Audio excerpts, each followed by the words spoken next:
Welcome to episode 173. Like Wurzel Gummidge and Aunt Sally, the Don and Seaniebee emerge from the longest lockdown of any country in the world. And we're only just emerging. We're only just like little badgerlets coming out of the set late at night with Bob Fleming guiding us out into the darkness. Hello, the Don. Hello. Are you scared? I'm scared, yeah. Because I have to socialise again. The vaccines appear to be working everywhere. We're slow as usual with our outtake. I think we have about, what have we got, 20% of our people one jabbed or something. Something like that. I couldn't swear to it now. Anyway, hello, wherever you are in the world listening to this. It's one of the most amazing and weird things about this coronavirus that every single one of you, no matter where, what strange place in the world you're listening to A Pint with Seaniebee, has affected you. We're going to, I predict, see now this typical situation where the rich countries get vaccinated and the poor are left to rot, and we all wring our hands and go, oh, what if, but we don't free up patents, we don't hand over percentage of our own vaccines, we do nothing. India, it's shocking what's happening in India, but they, again, so many countries, including our own, before Christmas, get cocky with the fact that they've beaten this thing, and they go, oh, we've beaten it, it's not a problem here. It is a problem. It is a problem wherever you are. I've got a lot of friends in Australia. In fact, did you know I was Australian? I am Australian. Really? Do you, like a citizen? Yeah, I'm an Australian I had no citizen. idea. Yeah, and, Australia has been unscathed by this, but I keep saying to them, be careful. It can come in and it will catch fire, and before you can say knife, you're in deep trouble. Yeah, the problem with being unscathed by it is like the vaccine hesitancy. Yeah, they don't want to take the vaccine. What's the problem, mate? Yeah. So it has been an anus horrible, a horrible anus, as the Queen used to say when I think it was the year that Princess Diana died. Yeah, it was. Yeah, she was fucking clicking her heels at that. I was only thinking actually a few weeks ago. She's already used that term now, but I'd say you thought that was bad, Queenie. Well, I've co-opted this year. Your husband died. Yeah. That pair went on the telly. Yeah, it's not great for you. Anus horriblest in my life as well. Those of you listening to the last show know my father suddenly passed away, which was pretty awful for everyone involved. Sean did re-release the interview he did with his dad, as he tends to do. And Gerald, as he tends to do when somebody passes away, which is becoming a habit on your show. I'd worry about that, having been a guest myself. 144 guests and 3 now have died. The stats aren't great. COVID-esque. Yeah, but so obviously Sean had a little chat at the start of that, and I don't know if everybody heard that, but it's worth having a listen to. But so we haven't been on. No. Just didn't seem right, and you had some stuff going on anyway, so... We're back. We're back on our bullshit now. How have you been doing? I know, it's ridiculous when I ask you this, because anybody listening is probably fully aware. But I don't know, how have I been doing? How have you been doing? When I say how have you been doing, Sean, I mean, like, how are you really doing?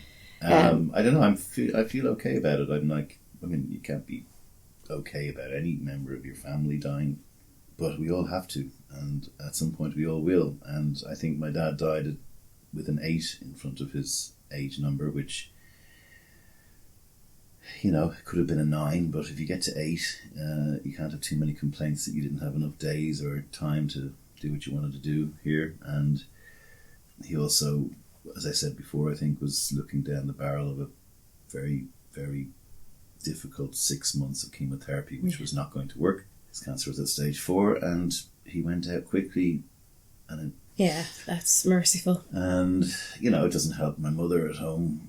So after 60 years with the same man, she's living in the big house now on her own, and my sisters are all helping, and I'm doing what I can. So, it's the first time we've had grief in our family since 96. So that's also a long stretch. Yeah, I was going to ask you about that as well. Well, because we tend to navel gaze a bit and we talk about big life things, but one of the biggest things that's coming to us all is the loss of a parent. But now it's happened. So what's that been like? Has there been anything about it that's surprised you? Or Well, you certainly feel, yes, you get quite introspective about your own life, and you start thinking about you're next. You're the next cab off the rank. Your generation is the next one to die. One of the next ones to die. once, I mean, I'm 53, I'm a smoker, I drink a lot, you know, I've burned this body pretty bad over the years, so I mean, how much more I'll get, I don't know. I'm okay with that. I mean, I used to joke with my dad that, you know, he never drank or smoked, and I used to say to him, like, these are the years you're getting back because you didn't smoke or drink. But, you know, I'm not sure I'm that. I mean, I'm sure when I get to 80 I'll desperately want them, but I'm not sure I really want them. Yeah. So, and there's also a slightly nihilistic point of what is life all about? Why are we here? Me and my father lived a big life. It was amazing, the outpouring of love for him, especially on the internet, and people and contacting me, yeah. Which was, you know, if ever you're wondering whether you should write to someone has died, I mean, there were people who literally haven't contacted me in 5-10 years who bothered to send something, and just a little short note on Facebook. It was really nice. And what did it mean to you when people did that? I suppose it's the modern equivalent of walking up to church to shake hands with the grieving. You know, it's like, yeah, but why does that matter? I wanted to ask you about this because people can be very uncomfortable around death. My own thing, I think Irish people probably less so. We have a weird kind of death situation, but in general, I think sometimes people don't know what to say, and so they avoid you. And I think that's the worst thing. So that's why I wanted to ask you. I find it's worse when people owe you money is when they avoid you. Yeah, if you want to shake off a friend, just loan them money, they'll be gone. No, so I wanted to ask you about that because I thought there might be people listening who it would kind of not be the best and not really know what to say. And I thought it'd be interesting for you to be able to talk about why it matters. I think when it happens, and it happened quite quickly. We were in a holding pattern. My sister George was running point on the whole thing for months, and she did an amazing job, you know, working with the doctors and having Dad in and out of hospital. And we never really thought he was going to go this time. But then we went in to see him on a Saturday. He died that night, and when I saw him, I was like, okay, this is taking a turn for the worst. And so the rest of the next week is a blur because he dies, and you know, then my mother and my sister have to work out the funeral plans, and we have to go in through the burial process and the mass and the readings and the, you know, trying not to get people to turn up outside the church, which was an Irish thing. And all through that, there, you know, gets out on the internet, or you put something up on the internet and people respond to it, and it's just, you know, you, like everyone, we go to bed, we scroll through our internet, we go through our social media, and there's just this well of, you know, condolence that's there, which is just reassuring. And friends you used to have that were good friends that you used to hang out with a lot, contact you and say, you know, I remember this, I remember that, or even just say something very short and sweet and say, you know, I'm thinking of you at this time, from all over the world. And it's like a kind of it's like something that just props you up, makes it easier for you to carry on. It also is a nice thing to imagine my father being able to see, you know, that there's this, because I realised a lot of my friends had seen Dad or met him. Or, you know, he'd done one of his puppet shows or ventriloquism or magic shows for us. So it was this big.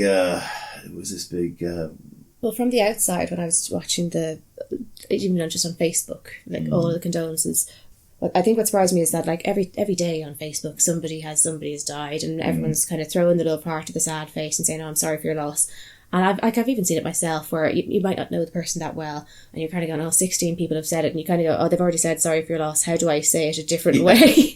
but without being over familiar, because I don't really know her, but I don't want to pass it. So like even me, I get kind of you think it doesn't matter and it's kind of meaningless and you're just being polite, but it doesn't matter. And you'd be the last person I expect to be really taken by it, but you were. It mattered to you, and I think it's just a thing of he was your dad and he lived, and people taking the time to offer your condolence to you is nice and it's human, but there's also a kind of people bearing witness to the fact that your dad has died, and I think that's really important. And I think particularly because it was a COVID funeral, as in there was only allowed to be 10 mourners, and so we kind of missed some of our normal Irish traditions. I think it's really important in that time where everything's a blur, and it mattered that people belonging to you, one, cared enough to say I'm sorry, And I was taken aback by how much it made a difference to you. We have, we live in a world where most people end up losing a parent. Oh, hopefully. Yeah. You know. I mean, and there's some cases where kids die before their parents. But generally speaking, everyone can identify with this and knows the pain. And, you know, it's what it was an outpouring of empathy. People are still empathetic. And even though we have... I mean, I talked in the previous podcast about we live on a sort of a cul-de-sac estate of detached houses in Cabinteely, and after the mass the hearse drove down the road, and all of these people who, you know, many of whom I hadn't seen in years, were standing at the front of their house and came out. And some of them very old people. It was just very moving, because that road back in the 70s, everyone was in and out of each other's houses at dinner parties, and there was great friendships. During the 90s and 2000s, you were lucky if you knew your neighbours on either side, and the same people across the road who you once partied with, you don't anymore, but you still salute them. But there was no community. And in fact, you know, big shout out to the neighbours since my father passed away, who have been, you know, calling in and I think there might be looking after my mother and bringing newspapers to her and stuff like that, which is again something that is above and beyond what's required, and yet means so much. And as I said, I didn't finish the point really. There's a bit of a sort of nihilist sort of what's life all about. I go on about the 30 summers left. You know, I've probably only got 25. Cliches like living every day like it's your last, which is very hard to do in times of COVID. You're living the same day over and over again.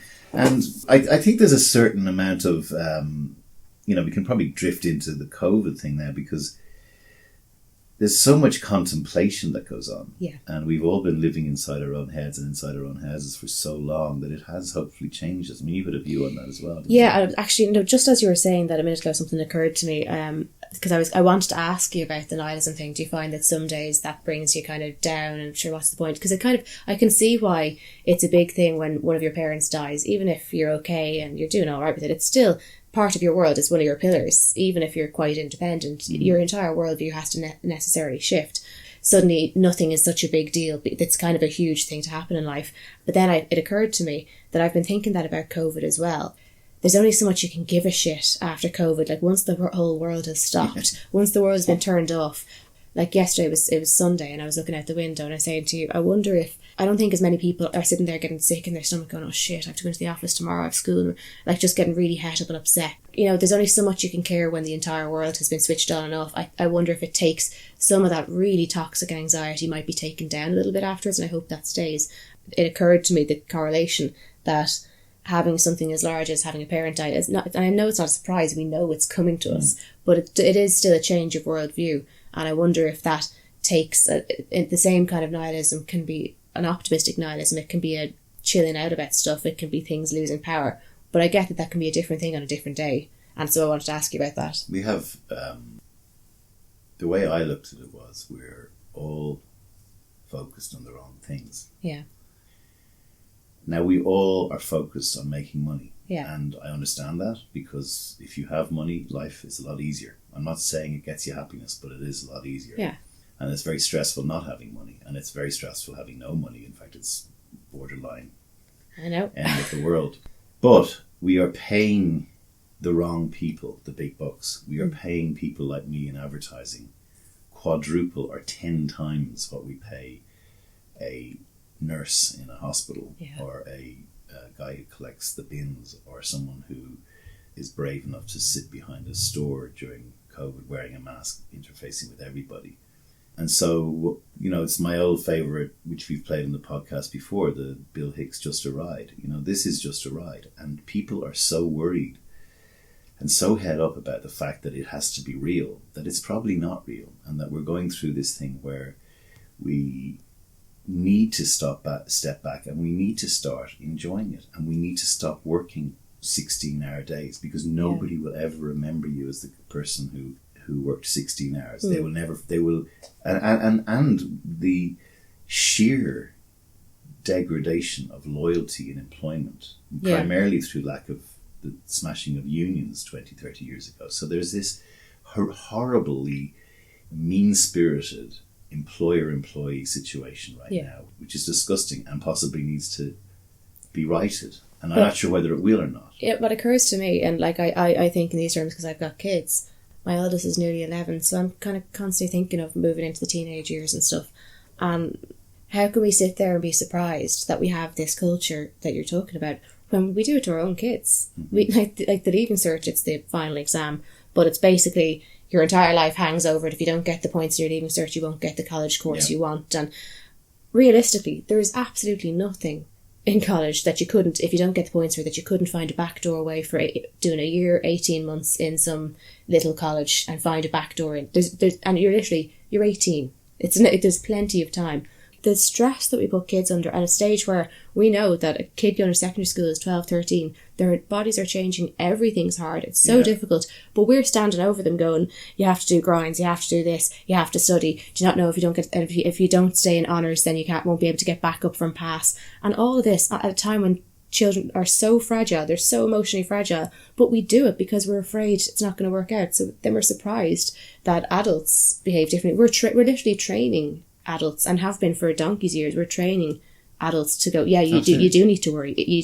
And they're like, it's very put pressure on. Yeah, it's so much pressure, and there's like we intellectually know that we need to calm down and put things in perspective and all that, but it's like we can't seem to calm the fuck down because we get swept away in a culture until something happens like COVID, or you lose a parent, and then you suddenly go, listen, I knew this, but now I know this.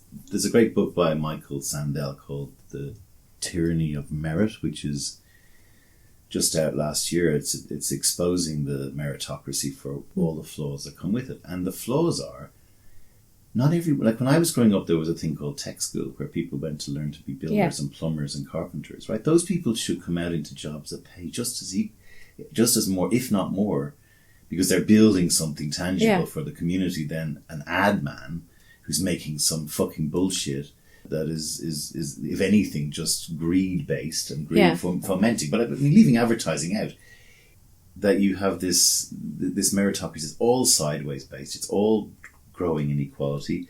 It's pushing kids too early. It's pushing them, to one exam, as you put it, which is meaningless, actually, when you think back about it. But there's people my age, like I never sat the Leaving Cert for good reason. I had a nervous breakdown. And I was invited to leave school, but like the pressure was so much for me, and it got my mental health into such a state that for all the pressure and the pushing and the doing, you can do this and you're a 600 pointer and you're gifted and we expect this and I don't mind what marks you get, but I expect you to study. All of that resulted in me. I've never worked a day in my life. It ruined me. And it genuinely ruined me. And I was the special gifted child that just if you give her a bit of a push, nothing too major. Nobody asked me to stay up all night studying, but the stuff that we consider to be good parenting now is what I got. And look how I ended up. But even when it comes to actual work, as I said earlier, there's just this. I mean, I look back on my career and I go, like, it was just, there's nothing joyful about it. There was no, like, there were some great people I met that I'm still friends with, and there was interesting projects I worked on, but like, even the culture was one of braggarts and politics and, people trying to knife people in the back and rejection and lack of understanding what you're supposed to be. So it was, like, you look back on it, if you say you're going to spend 40 years working, like, we need to change those 40 years to make them as happy, not as well paid. It feels like we have a culture where we're always supposed to better ourselves, but better ourselves means that you have to better yourself is to have a higher standard of education or further qualifications to get a higher paying job, to get a white collar job. And those things are all fine, and they're fine things to want and to want to give your children opportunities. But the idea of bettering ourselves rarely involves becoming kinder or being happier or finding a profession where you can just about make a living or you can get by, but you're actually happy in what you're doing. And the idea that you'll end up working in a shop the rest of your life. Some people are really quite happy working in a shop because they don't want the pressure. They like being able to clock off. They like being able to chat to people. But we have this hierarchy of what's good and what's not, and what's worth being proud of and what's not. And that's a problem. Well, the hypocrisy of the business that I was in and the unpleasantness of it caused me to walk away from it. And I have loads of people, including my parents, including my dad, who are kind of disgusted with me that I would throw away such a high earning career. I was reasonably high up the greasy pole, and I just slithered I right think back down. people are just so shocked. I mean, I see people, it's not even that people are disgusted by it. Some people don't like it because you're holding a mirror up to them and they feel that your choice to leave advertising is a criticism of them if they're not. I get that happens. But I think most people are just baffled. Like, listen, you're making a mint. It's a high paid job. I can't quite grasp what are you doing? And I understand people being baffled. But from your perspective, are you happier? Well, the other side of this is if I had 3 children, I would not be leaving it. I kind of made this plan when I was in my teens. But even if you can, I know you've explained this to people, and even if they get that I've worked long enough that I can leave now. I'm not minted, but I can now. And they're going, yeah, but it's like they see it as, it's like watching people looking at you. They're looking at you as if you're setting fire to money. Because they know that you could be getting all this money for a grand dandy job and you refuse to do it. And you might be fine, you might be able to, but why would you give up the opportunity for the next 10, 15 years to keep coining it in? They just can't grasp it, and I understand that. So, we're corralled into the college and the school thing. Yeah. We're also corralled into, there's something wrong with you if you don't get married and have children, which we also need to disrupt. We also need to disrupt the religion thing, because the religion thing is causing major knock-on problems everywhere else. And there's also the work thing, that actually the goal should be to get out of work as quickly as possible, that you may then develop as a person by doing something that you love or enjoy, or you will look back on with a smile or happiness. I mean, I know people who have no children who during the pandemic are working 12-hour days. Now, that might be their way of dealing with isolation, which is fine. But apart from the social norm, and this is what I mean by the nihilism, you end up going, like, what was the point of that? The point of it was to get money. But apart from that, and people go, well, isn't it lovely to go into the office and sit there and talk about what was on television? No, it's not, actually. It's not nice. It's not for everyone. It's not for everyone, and it's a pain in the hole, and it's fake, But we're desperately, I think the basic point, and I've rambled a bit here, is we're terrified of looking inward. We're terrified of being with ourselves and looking at what we could be doing better, or what our life is about, or what we think life in general is about, and our place in it. But I know I've said this before, but if you think to the word occupation, like literally to keep yourself occupied, that's it. We need babysitters in life, and some people more than others. And I get that some people actually really just love what they do. They actually get a thrill out of it. I get that, but I also understand that you're somebody who does not need to be going to the office every day. For other people, I think for a lot of people, they would be much happier if they weren't working there as much, but still working a bit, which hopefully COVID would bring in. That hopefully one of the lasting changes will be that you don't have to be in the office every hour that God sends, but you can still have a job and be engaged in the world. Like, as a society, we don't seem to understand, or we seem to constantly reject the concept of enough.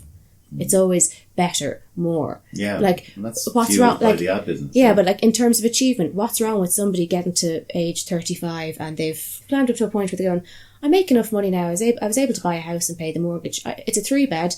I don't really want a promotion so that I can buy a 5-bed. I don't need a 5-bed.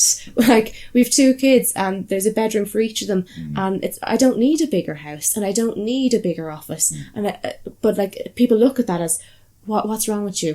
Why have you no ambition? But somebody just going, I'm actually quite happy. I have enough to get by and I can have a life. That's enough for me. Not everybody needs to. We as a society do not accept that. If you really analyse it and stand clear and look from your working from home and all the stuff, the extraneous stuff, you get up in the morning at 6 or 7, you have a shower, you have some breakfast, you go to the train station or the bus station, or you drive into work. It probably takes you an hour. You get in, you make coffee, you make small talk, you're in behind a computer or whatever, if you're in a white-collar job, or if you're in a bank or a store or whatever. You go and start doing what it is you're paid to do. You have a lunch break, you have a fag break, you come out in the afternoon, it's getting dark, you go home on the bus, it's raining. You get home, you start plonk yourself in front of the television with some dinner that you've made or someone's kindly made for you. You go through a bottle of wine, you watch stuff, you have a fag out the back at night, and you go to bed and you switch off all the lights and you get up and do it all again. That's what happens. Yeah, I hear that and I go, yeah. Day 2 might be difficult. Day 3 must be a struggle. I'm like, how do people do that all the time? That goes on, and then what happens? What are you doing that for? Well, I'm doing this that I may get money to buy a house, or, you know what, in May I'm going to go for 2 weeks in the sun for a holiday. So why do you want more money? For better quality of life. Money can offer you options that gives you a better quality of life. So I'm going to work hard so I make more money so that I can have a better life. Grand, to a point. Money is a tool. what's the point in getting more tools to have a better life if you're going to work so hard to keep getting all the tools that you never get a chance to enjoy your life? Oh, I mean, I have a friend here in Ireland who's working so hard, and he's about 60, and I was talking to his partner, and she said, well, I said, why is he working so hard? They have never had kids, and he goes, well, we need money for, retirement. And I said, this is your retirement.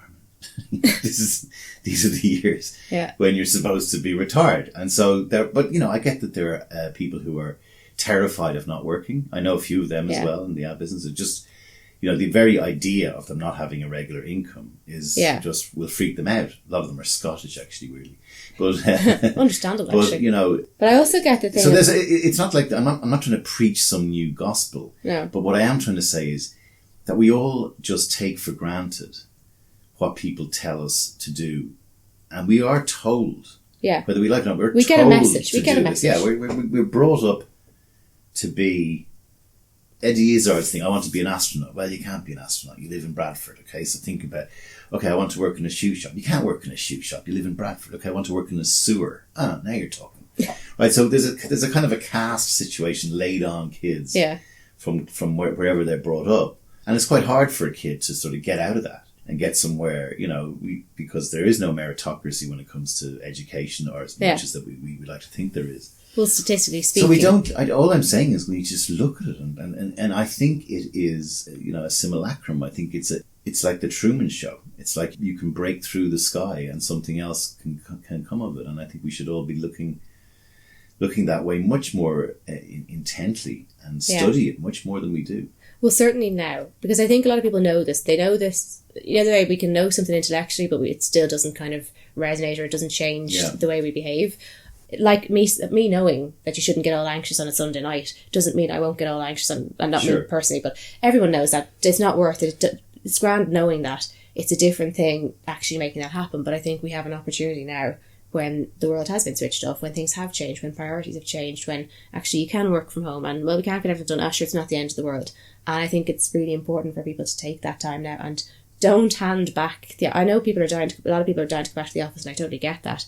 But don't hand back everything that we got from this, because it was fucking hard enough, this pandemic. And one thing we did get was actually, you know what? The figures at the end of the week are not actually the most important thing in the world. Bosses that expect too much, having to realise actually there's only so much you can expect, and tough titties is a pandemic on. So I think it would be really sad for people not to go, for us collectively as a society not to talk about and go, hang on, we're not going back to that. Well, weirdly, corporations need to change too, and the worst example I felt was the Harvard and Ivy Leagues in America, where Harvard has something like, and I thought this was when I first read it or used to tell this story, I presumed I made a mistake, had a zero in the wrong place, but they have $500 million in cash reserves. Yeah. Which is ridiculous. I mean, it is like massive. It's like, it's incomprehensible. And the first thing they did in COVID was they let go all their support staff. They let go the janitors. They let go the cleaners. They let go the gardeners. They let go the people who take care of the place. All the poorest people that they have. And there was an opportunity for a college. It's not like you're fucking Jeff Bezos and want to make $1 billion and stick it up your nose. It's like a college. It's a community that people rely on. The poor people who are not as educated rely on, and that you just fire them or furlough them and go, good luck, sorry, we're a business, we've got business to do here. That is the microcosm, and every company needs to work off that and go, that is disgusting. That is capitalism at its most rancid. Most rancid. It's we have a problem in the world. We do. Like, I mean, I know there's those think bleeding hearts. There'll be people with different ideas, people more conservative fiscally, and people kind of saying a bit more Mayfair and saying, well, earn what you want. But no matter where you land politically, I don't think anybody should listen to that and not be like, oh, Jesus, that's fucking awful. That's really bad. So, anyway, that was quite the opening. A lot of shit has gone down. Anyway, the good news is I think that we're starting to show signs that we may be able to beat this corona situation, which would be fantastic. I asked you, the listener, to, if you wanted to send in emails or tweet me at Seaniebee, or send a email to seaniebee@hotmail.com, or find me on Facebook. With anything you'd like us to discuss. The podcast has become sort of the Don and Seaniebee show. Might even need to have a name change. But, you know, our listenership is going... People seem more interested in listening to the two of us yapping about crap than me having a new guest on every week. And I've asked you to write in, and some of you have written in, which is really great. And keep writing in, and we'll see if we can get to if you just want to ask us a question, or tell us when to get off our soapbox, or give out to us, or, you know, cancel us, try cancelling us. We'd be quite happy. The person who we did get a call, and this is a bit dated because this dates back to the murder of Sarah Everard, who was a marketing, ironically, executive coming home on her commute from work in London, South London, and she got attacked and killed by a police officer, which was just blew the heads off most people in the British Isles. In the what? In the North Atlantic Celtic archipelago. Boom, I stepped on a landmine. In Britain and Ireland. Because that shouldn't happen, and it shouldn't happen with the police officer. But somebody wrote in and said, first of all, they thanked me for describing Piers Morgan as an odious twerp, which I think is a good way of describing him.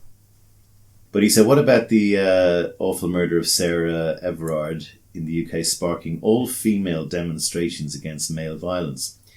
Is it right to use this awful but rare event as a generalised example of male violence? How might her parents and family feel?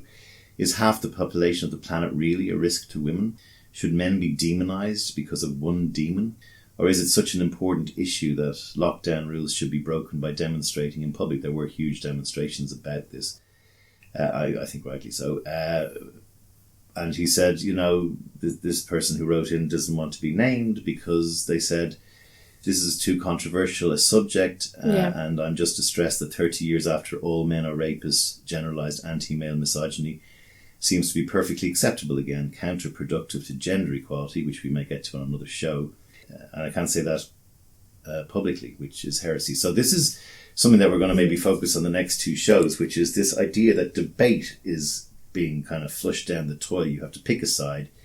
And this one is one where, you know... I love the fact that he used heresy at the end, because that's a word I've been using a lot in the past couple of weeks.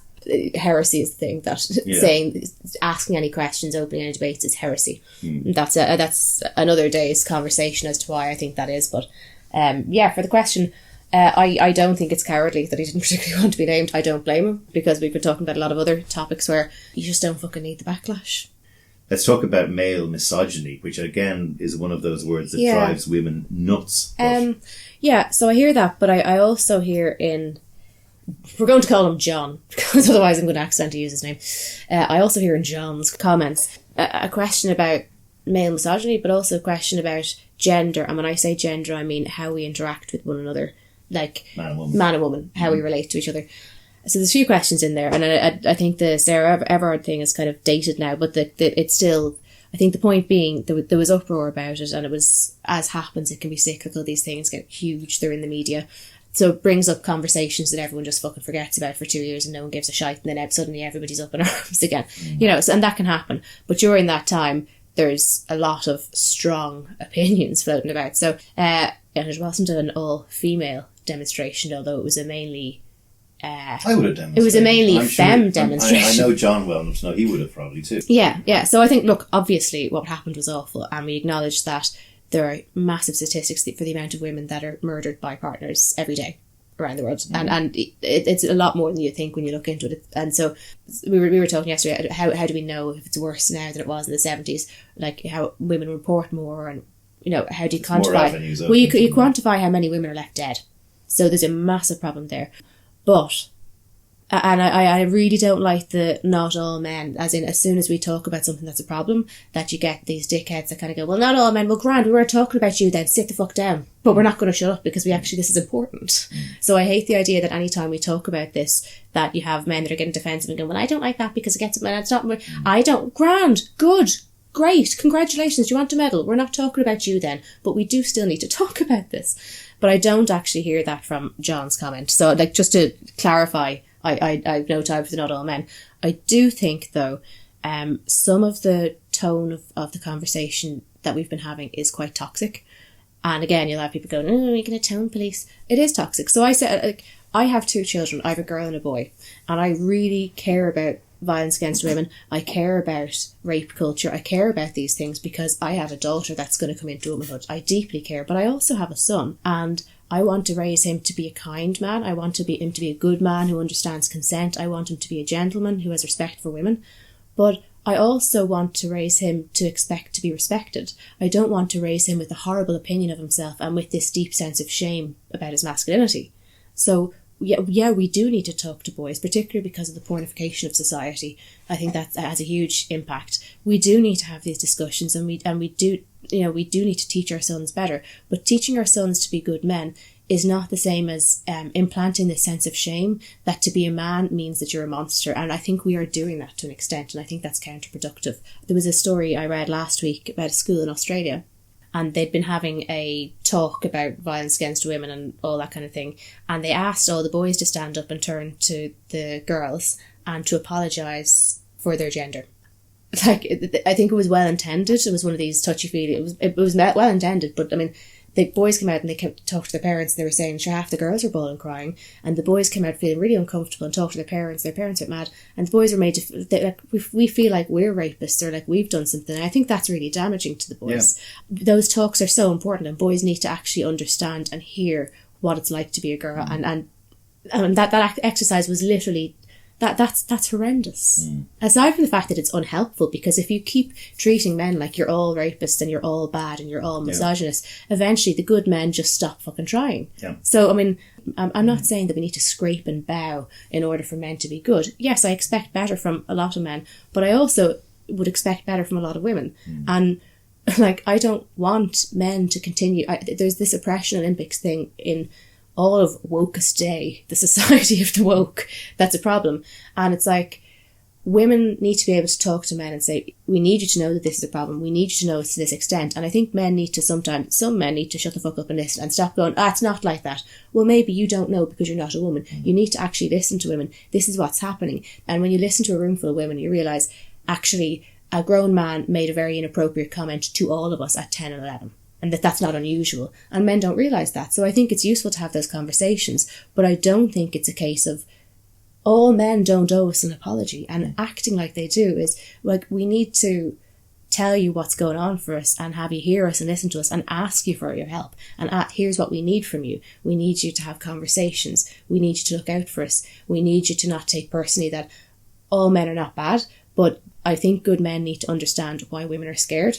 So if you're walking down the street and a woman crosses the street because you're a bit behind her, you need to go, I'm sorry that she feels that way. Not go, oh, for fuck's sake, there's more man-hating. So I think there's a balance of understanding that it's not a personal attack on you as men if we're scared and if we talk about being scared and if we're wary. And I think men need to understand that and be decent about that.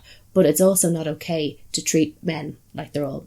I think that's the best example I can give. If I cross the street and it's quite obvious I'm crossing the street because I'm kind of scared of somebody walking behind me, they need to have empathy and not be angry with me. But I also wouldn't dream of speaking to him as if he's a rapist and assuming that.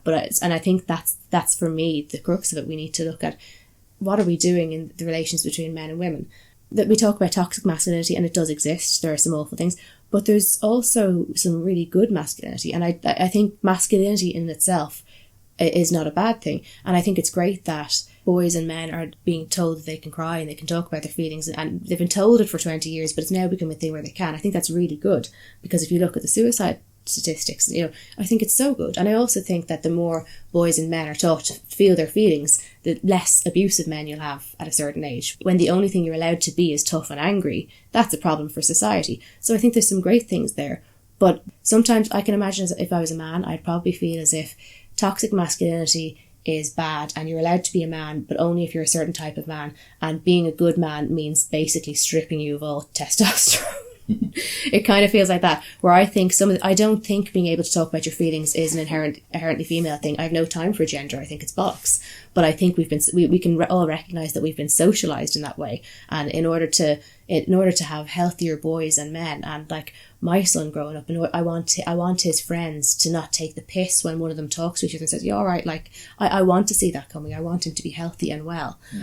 But I also don't want everything thrown away. I like some of the traditional masculinity things that you think of are strong leadership, for example.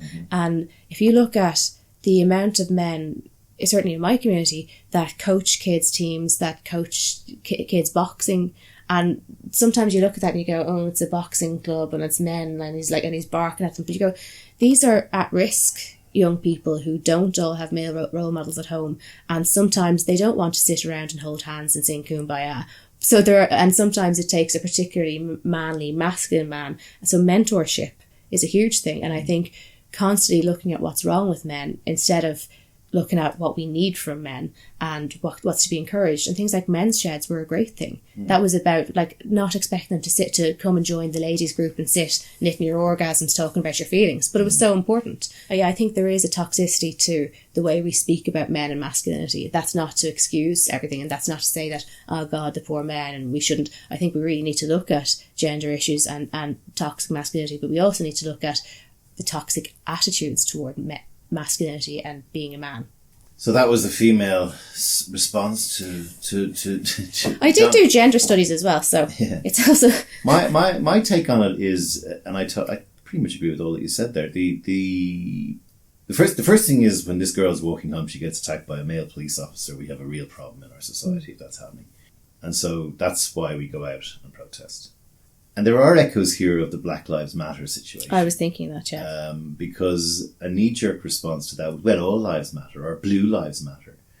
The problem, and even people like Sam Harris, who has someone I respect intellectually, has a kind of a blind spot on this as well. Because he goes, well, actually more white people are shot by the cops. Yeah, maybe, but there's no videos coming out of white people being shot in the back. There's no videos of white people being kneeled on, and put to sleep by a police officer. So there is this problem that needs to be highlighted and blown up, maybe out of all proportion. Yeah. Maybe that's the only way you fix it. Yeah.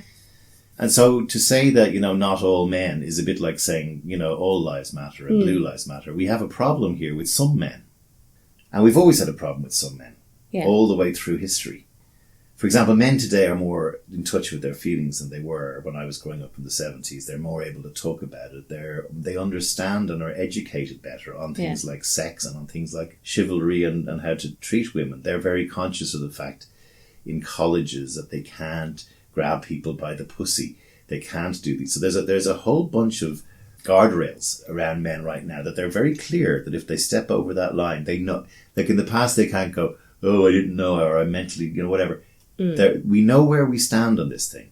And the majority of men, I believe, stand within those. And also, another thing that didn't happen in the past, call out men who do transgress and badly call them out.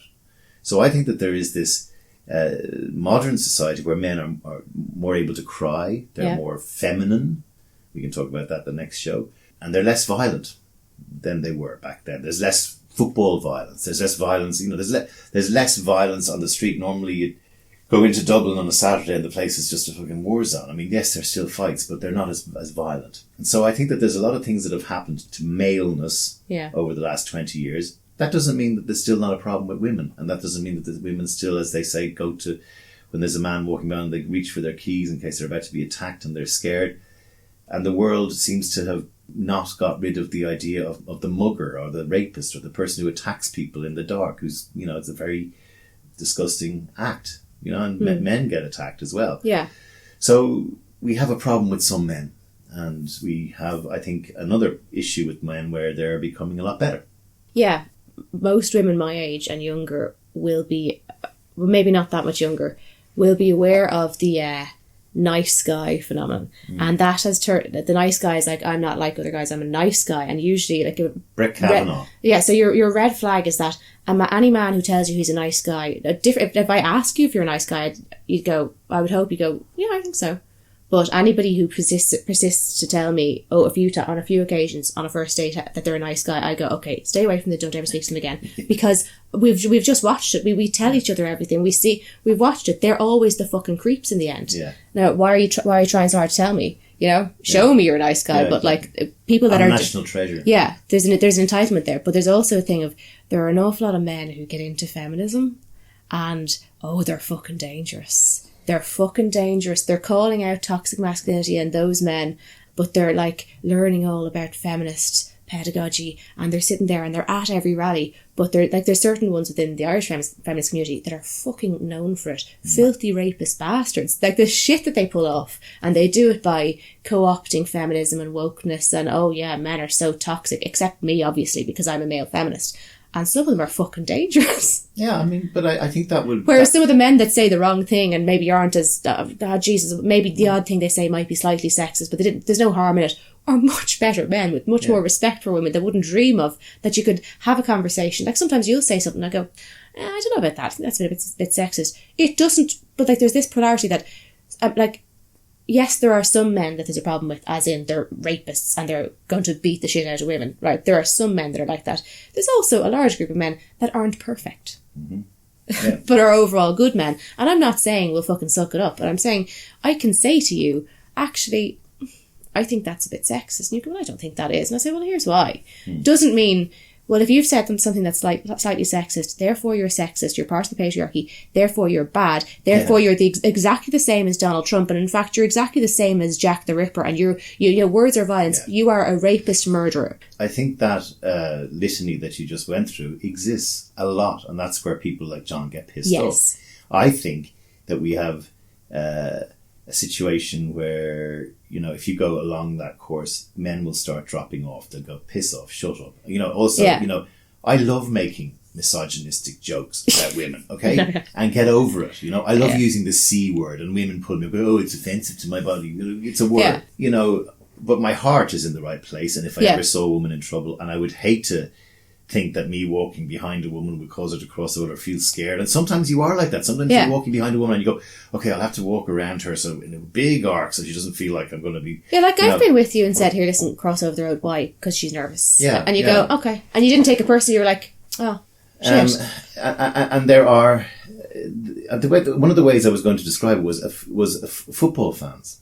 You know, you have a bunch of people supporting Manchester United. Most of them happen to be men. But you have dads bringing their little kids to see matches. You've also got guys in that crowd who want to kick off a fight, okay? And they're going to pretend that they're Man United fans. They're going to wear all the gear. They probably are big Man United fans. Yeah. But before and after the game, and in the 80s during it, they wanted to thrash the fucking gaff. They wanted to beat up rival supporters, okay? So not all football fans, and by the way, that's what they used to say, it's a mindless minority. And there is a mindless minority of men. There is also, and we'll probably come to this in the next show, there's also a kind of a Piers Morgan kind of fucking saber rattling kind of not helpful edgelord. What do I call him? An odious twerp. Yeah. Who'll basically take John's point and blow it up so that it becomes this. Look, at all women are telling us there's a patriarchy and there's not. And I don't believe there's a patriarchy in the sense that I don't believe there's a cabal of men somewhere rubbing their hands. Well, going, let's nobody make it believes fucked that. Up. Well, I know, but that's what it's it's a thing that we're gradually crushing. This idea that women don't get this maternity leave, this idea that women don't get paid the same, this idea that because right now women are ahead of men in college. Yeah. They're ahead of men in so many. They're ahead of men in empathy. What's happening though is that there's like the maternity risks. So basically, whether you have kids or not, somewhere, even though women are girls are outperforming boys in STEM subjects and in college, and they're much more educated. When you get to between 30 and 35, you're noticing a huge drop. Now it's obvious because a lot of people have kids, and a lot of them want to do that. Yeah, and that's fine. Yeah. But it's so there are still systems to look at. Yeah. But that's. I'm not sure true emancipation for women will come in my lifetime because there'll always be a fight. There'll always be something that's like not working. But you know, here's what I would say to John. I don't think any right thinking man should get their knickers in a knot about people, and women particularly, complaining that it is unsafe to walk the streets at night. And I don't think that John should be getting his knickers in a knot because we're insinuating that all men are bad. We're not saying that, and I don't think any right-thinking man thinks that's what's going on in the same way that Black Lives Matter is not saying that all lives don't matter. Yeah. So I think that we need to ignore the Piers Morgans, and we need to try and stand up as men, and we need to call out other men who are behaving improperly, and get on with it. It's not our fight to have another fight going, oh, you have to be nice to men too. We have a problem, we're men. You know what? Grow a pair of balls and deal with it, because it's not a threat to you. Yeah, and what I would say is, just like Piers Morgan does not represent every person who goes, hang on, I'm not sure this is really fair to be talking about men this way. Like, it's not the same as someone like Piers Morgan just being a dick. So just like just like Piers Morgan doesn't represent all the men like John who are having this conversation, what I would say is, all of the screeching fucking how dare you breathe, you are my oppressor, bow down and apologise to me, men are bastards, and you need to do this, and you're part of a system, and I don't care if you're not the person who raped somebody, but if you're part of it, if you're hanging around with someone, then you're part of it, and you're just as bad, and you need to do it, and you need to sit down and listen, and you all have internalised misogyny. You know, there are a vocal minority that are pulling that shit, and it's real fucking aggressive, in your face, nasty shit. Most of us are just saying, yeah, obviously, there's a small minority of men that are fucking terrible and that are going to rape and hurt us. It's just that there's also quite a large group who might need to take a look at some of their behaviour, and we'd really appreciate it if you could listen to our stories and maybe sometimes believe us when we're talking about this. And just because it seems bizarre to you, it's true though. It's all of us know that. And I know men are like, couldn't possibly be. Yes, it is true that we all have experiences as children of grown men making inappropriate comments to us, leering at us in the streets, calling us in the streets. So actually, it is a big problem. There are a small number of women who lie about rape, but most women who are raped are raped. There's also there's also a small cohort of uber feminists who are a pain in the fucking hole. And they're the women who I go, you know what, I laugh at them. Because they're the ones who he's complaining about. But if it's any consolation, right? Those particular ones, I know the ones you mean. I can look at my Facebook and I can pick out which ones it is. And if it's any consolation, they're absolute vicious fucking bitches within feminist circles where the rest of the people don't get to see in its private groups. Yeah. They're fucking horrible. Yeah. They're nasty, vicious, disgusting bitches. Yeah. They're so horrible. It's not just you. So, they're just horrible. You know, I also had this theory about I've been giving out about last year about all the women in America who voted for Donald Trump, and you touched on this a few minutes ago. And Donald Trump, I mean, have a listen to this. I think they're concerned about retaliation from the president. They're concerned about being attacked within the party, and it just bothers me that you have to swear fealty to the dear leader, or you get kicked out of the party. It just doesn't make any sense. And so I think what the reality is as a party, we have to have an internal look and a full accounting as to what led to January 6th. I mean, right now it's basically the Titanic. We're like, in the middle of this slow sink, we have a band playing on the deck and telling everybody it's fine. And meanwhile, as I've said, Donald Trump's running around trying to find women's clothing to get on the first lifeboat. And I think there's a few of us that are just saying, guys, this is not good. Not just for the future of the party, but this is not good for the future of this country. Some mental images there I didn't want to contemplate, but here to discuss all the political headlines. CNN. So that was last night, and that was, I think his name is Kissinger, I don't know if it's Kissinger, but he's a Republican politician in government, tearing down his own icon. But the Donald Trump fatted calf is still alive and is tearing apart the Republican Party.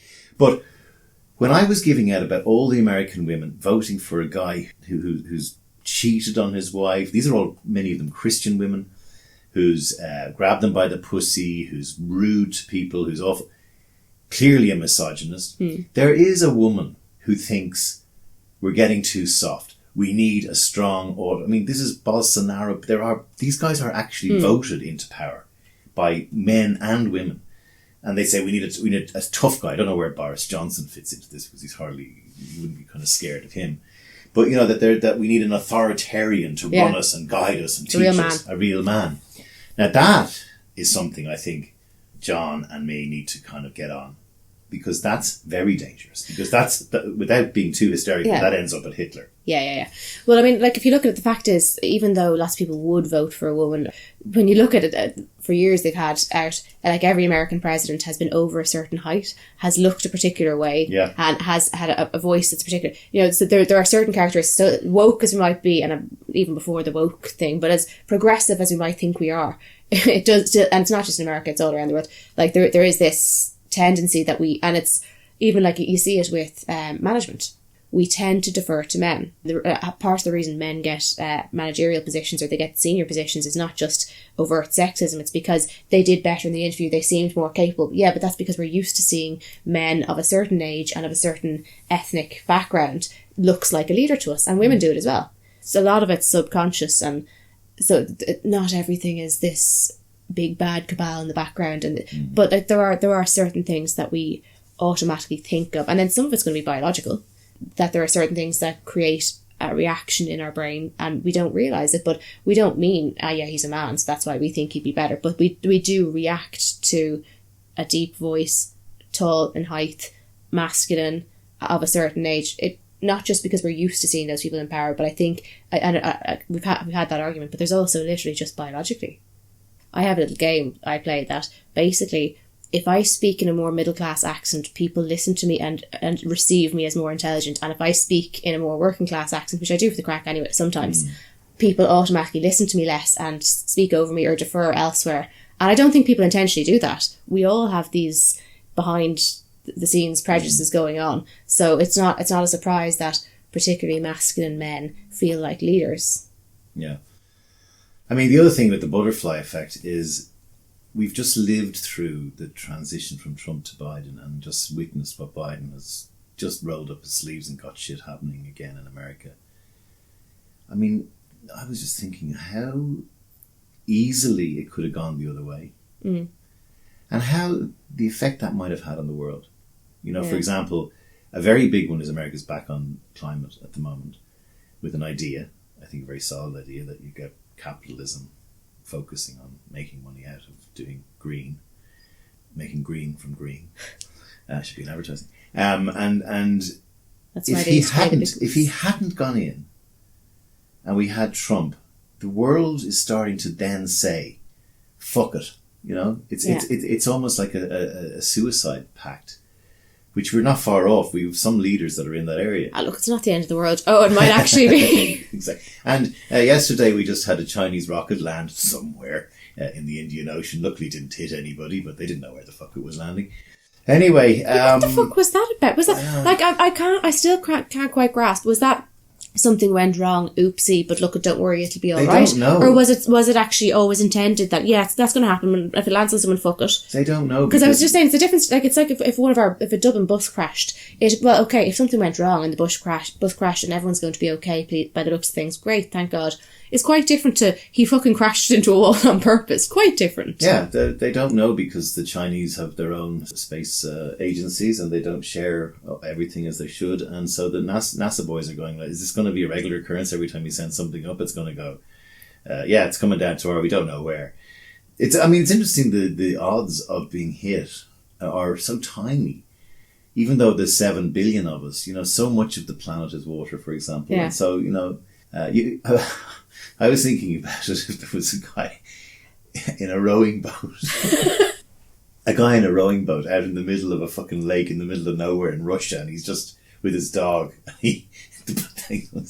And smacks him and he dies. Imagine if it landed in your house and you're not in it. Can you claim that off insurance? Imagine ringing up your insurance company and going, listen, odd one, am I covered for... They call it an act of God because, as we all know, Xi Jinping is God. I was wondering about the act of God thing, is like if it's a hurricane or, you know. But then I was like, yeah, but this is actually a man-made situation, as in, now arguably weather could be that you're getting down, but like, no, this is actually something somebody did. Yeah. So. No, I was joking because it was Xi Jinping is God. I know. Yeah. Anyway, that's probably a podcast, is it? I had one more thing, and I'm going to probably put this out at the end of the next couple of podcasts because it was something that I was very taken with. It is from my old pal Sam Harris's Making Sense podcast, and A few weeks ago, he interviewed a guy called David Whyte, who is a poet and a philosopher and a zoologist, believe it or not. I didn't from know Newman that. College. And he's written a book called Consolations, The Solace, Nourishment and Underlying Meaning of Everyday Words.